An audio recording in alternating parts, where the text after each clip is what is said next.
考下你，人加水係咩字？係乜嘢意思？入水、入米、出米係點讀？係乜嘢意思？我夠膽講，絕大部分嘅人都分唔清呢四胞胎。不過你睇完今期嘅視頻之後，保證你下次見到一定認得。咁先嚟講下人水，嗱呢個字普通話讀屯，粵語讀躶，亦都可以讀穿。咁睇翻個躶字嘅本意，就好似人喺水上面漂浮嘅狀態，所以個躶字嘅本意係指漂浮。例如話木板喺水上面躶，條鹹魚喺水上面躶上嚟咁解。喺上海有個七寶佛寺，咁喺寺廟入邊有一件寶物就叫做躶來鐘，就係用呢個躶噶啦。咁據講喺明朝永樂年間建寺廟嘅時候，連續落咗7日7夜嘅暴雨，令到河水猛漲。咁等到第7日午夜時分，忽然之間天上就劃過一道金光嘅閃電，轟一聲巨響，天降異物。咁啱呢件異物就落咗喺寺廟嘅大院內，而呢一個物件就係飛來佛啦。咁同時喺寺廟隔籬亦都漂浮住一個重4噸幾嘅銅鐘，咁因為佢沿住河水一直飄到寺廟嘅大門噶嘛，所以大家就將呢一座鐘叫做躶來鐘啦。咁因為佢係一種漂浮嘅狀態，所以又引申出第2層意思，讀穿，係指用油炸嘅意思。咁平時我哋用油炸食物嘅時候，啲食物係漂浮喺啲油上面噶嘛，碰下咁。例如話穿油條啊、穿蝦片啊，或者係穿煎堆啊，碰下咁啊，係咪？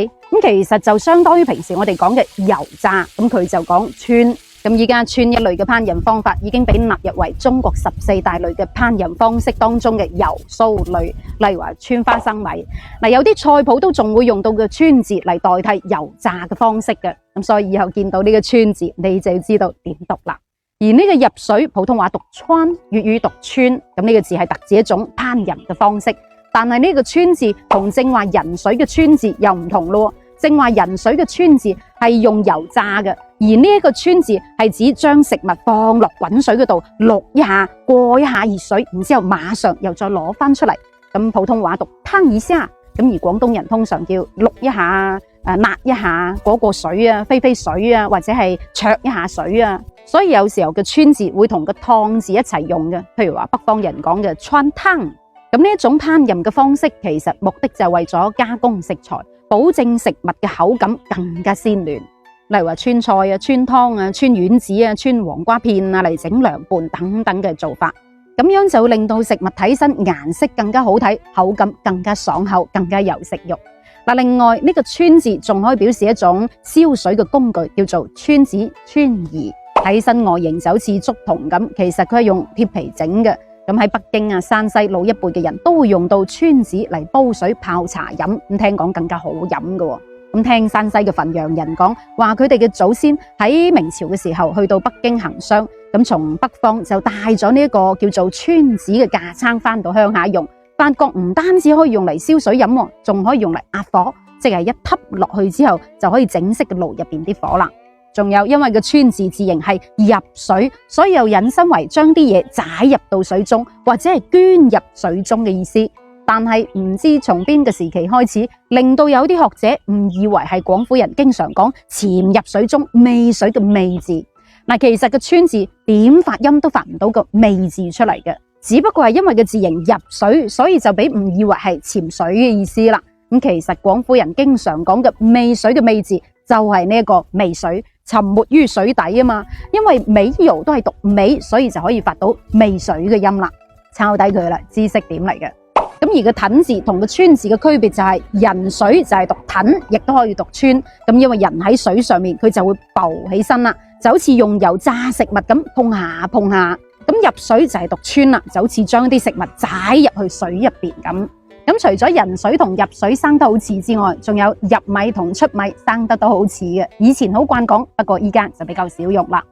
先嚟講下入米呢個字，普通話讀啲，粵語讀笛，即係我哋平時講唔聽你支笛啊，吹簫嗰個笛啊。咁亦都有人讀笛米都得㗎吓。咁呢個字嘅繁體字就係個笛字加個姓氏嗰個澤字。咁入米顧名思義，即係買米買入糧食嘅意思。咁呢度嘅米可以泛指係糧食。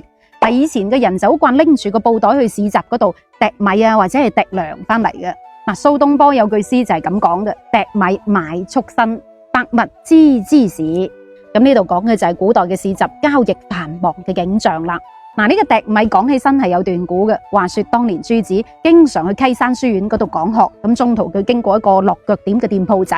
嗱，有一日佢想喺間檔口仔嗰度吔飯，點不知店主同佢講冇咗米。咁朱子見到店鋪嘅老闆拿手唔成勢咁嘅樣，就同佢講啦：唔使急，我幫你搞啲米翻嚟。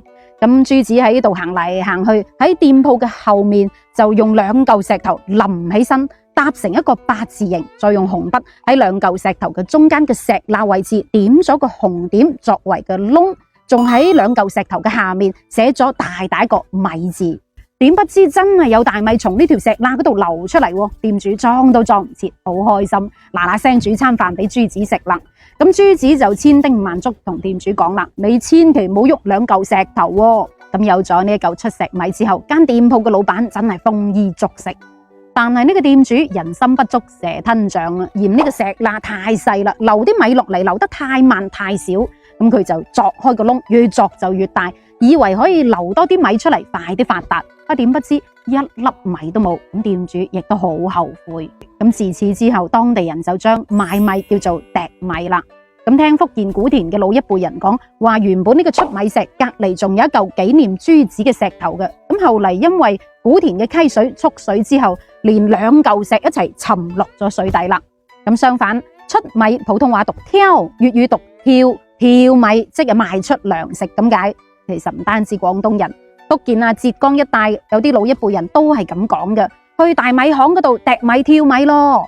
嗱，當時候就有一個專門嘅糧站嘅，咁提供俾居民攞住自己嘅糧票去購糧。嗱，喺三國時期，當時候劉備四方征戰，糧草供應困難嘅時候，咁諸葛亮就提出票末之計啦，即係用石頭嚟代替糧食，提供俾軍士作為口糧。咁一嚟就為咗減少糧食偷逸可能，咁二嚟就係為咗令到士兵忍受嗰種飢餓同痛苦，唔好吔咁飽，就可以提高戰鬥力咁話。仲有雜劇陳州挑米。嗱，話說陳州大旱3年，咁朝廷就派咗劉德宗、楊金吾去挑米賑災，但係點不知佢哋唔單止冇救濟災民，仲大肆搜刮、貪贓枉法，仲打死咗一個災民叫做張撇古。咁張撇古嘅仔小撇古就將呢件冤屈案告上開封府，咁包請查明真相之後為民申冤。咁呢一個就係挑米嘅故仔啦。咁最後簡單總結一句口訣，方便大家記憶：人浮喺水上面讀躉，入水煮炸為川，出米為挑，入米為糴，拆字會意不難解。咁你今期學到邊個字呢？仲有邊啲唔識嘅生僻字？歡迎底下留言。